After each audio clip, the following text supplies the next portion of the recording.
আজকে তৈরি করে দেখাবো তান্দুরি চিকেন। ট্রেডিশনালি এই চিকেনটা একটি স্পেশাল চুলায় রান্না করা হয়, যেটা তন্দুর নামে পরিচিত। এই থেকে এর নাম হচ্ছে তান্দুরি চিকেন। বাসার নর্মাল চুলায় রেস্টুরেন্টের সাথে কিভাবে এই তান্দুরি চিকেনটা রান্না করতে হয় সেই রেসিপিটা আজকে আপনাদের সাথে শেয়ার করব। আর সাথে থাকবে অনেক tips and tricks. Tandoori chicken তৈরি করার জন্য সবার প্রথমে আমি চিকেনটাকে এরকম ডিপ কাট করে নিয়েছি, যাতে করে চিকেনের ভিতরে সমস্ত মশলাগুলো ভালোভাবে যায়। চিকেনের মধ্যে থাকা স্মেলটাকে দূর করার জন্য আমি এখানে দিয়ে দিচ্ছি পর্যাপ্ত পরিমাণ পানি, আর দিয়ে দিচ্ছি 1 চামচের মতো ভিনেগার। এখন এগুলোকে ভালোভাবে ধুয়ে নেব। এভাবে ধুয়ে নিলে চিকেনের স্মেলটা দূর হয়ে যায়। চিকেনগুলোকে ভালোভাবে ধুয়ে পরিষ্কার করে পানি ঝরিয়ে নিয়ে এখন এই চিকেনের মধ্যে আমি দিয়ে দিচ্ছি 1 চামচ পরিমাণ আদা বাটা, রসুন বাটা।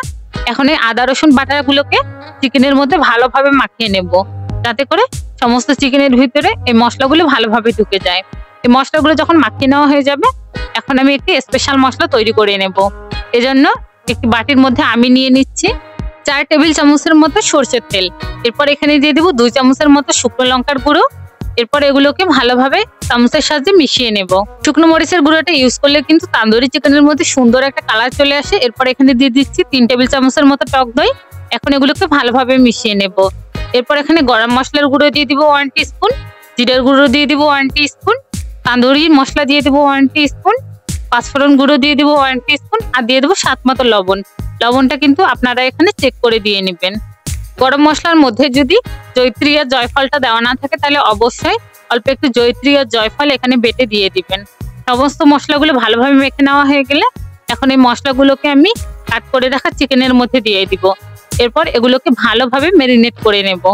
ডিপ কাট করে নেওয়া অংশগুলোর মধ্যে মশলাগুলোকে ভালোভাবে মাখিয়ে দিতে হবে, তাহলে কিন্তু এই চিকেন তান্দুরিটা ভিতর থেকে অনেকটা জুসি হবে। এগুলোকে আমি রেস্টে রেখে দেবো 2 ঘন্টার জন্য। 2 ঘন্টা রেস্টে রাখার পর এখানে আমি সামান্য পরিমাণ একটু ফুড কালার নিয়ে চিকেনের উপরে এভাবে মাখিয়ে দিচ্ছি। আপনারা চাইলে কিন্তু এখানে ফুড কালারটা স্কিপ করতে পারেন। চিকেন তান্দুরিটা দেখতে যাতে সুন্দর লাগে, এই জন্য আমি এখানে সামান্য পরিমাণ ফুড কালার ইউজ করলাম। এখন চুলায় একটি প্যান বসিয়ে এতে অল্প পরিমাণ তেল দিয়ে দিব। তেলটি হাই হিটে গরম হয়ে আসলে এখানে আমি চিকেনগুলোকে দিয়ে দিব। এরপর ঢাকনা দিয়ে ঢেকে দেবো 2 মিনিটের জন্য। 2 মিনিট পর ঢাকনা তুলে এগুলোকে আমি উল্টে পাল্টে দেবো। এ পর্যায়ে কিন্তু আমি চুলার আঁচটাকে মিডিয়াম টু লো হিটে দিয়ে এসেছি। ঢাকনা তুলে এগুলোকে আমি উল্টে পাল্টে দিচ্ছি।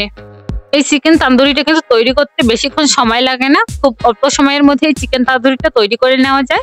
আমার এই চিকেন তান্দুরিটা তৈরি করতে ঠিক 20 মিনিটের মতো সময় লেগেছে। এগুলোকে ভালোভাবে ভেজে নেওয়া হয়ে গেলে আমি তুলে নেব। তান্দুরি চিকেনের মধ্যে স্মোকি ফ্লেভার নিয়ে আসার জন্য আমি একটি বাটিতে কিছুটা কয়লা নিয়ে এতে সয়াবিন তেল দিয়ে এভাবে ঢাকনা দিয়ে ঢেকে দিলাম।